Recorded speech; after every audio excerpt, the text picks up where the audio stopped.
Let's talk with Senator Penny Wong. Penny, thanks for joining us today. Morning, Leon. It seems incredible that even now we still have no answer as to whether or not this whole thing or part of it's going to move to WA or stay here, and to what extent. Look, you're spot on in your intro, Leon. The most important issue these days is South Australian jobs.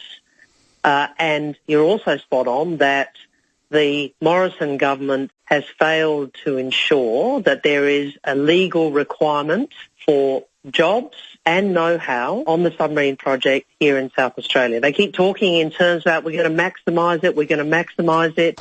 We were told it would be 90% local content. We were then told it would be 60% local content.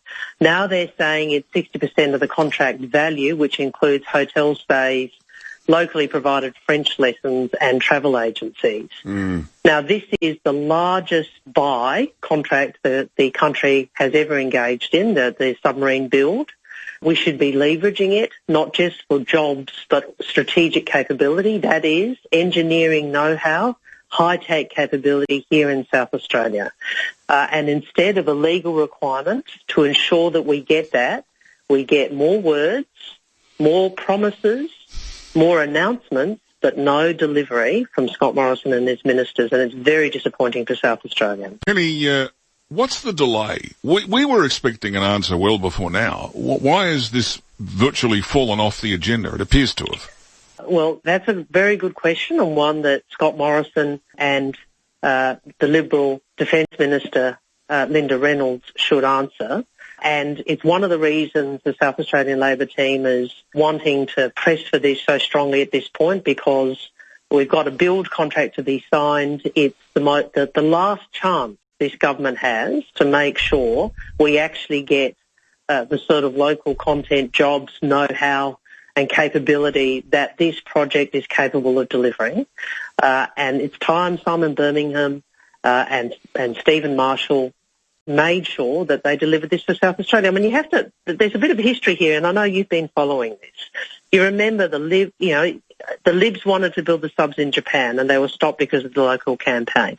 The Liberals sent a supply ship contract to Spain. They now have no local requirement for South Australian jobs. I mean, the fact is the Liberals have always looked down at South Australian defence workers. They've always looked down on our workforce and their capability, and it's time they were called out, and it's time they did the right thing. Well, there's another issue here, and that is that we know for sure that there is expertise going begging at the Australian Submarine Corporation, where a number of people have left, and that is expertise we won't get back. That's right. So there really is an urgency to this, isn't there?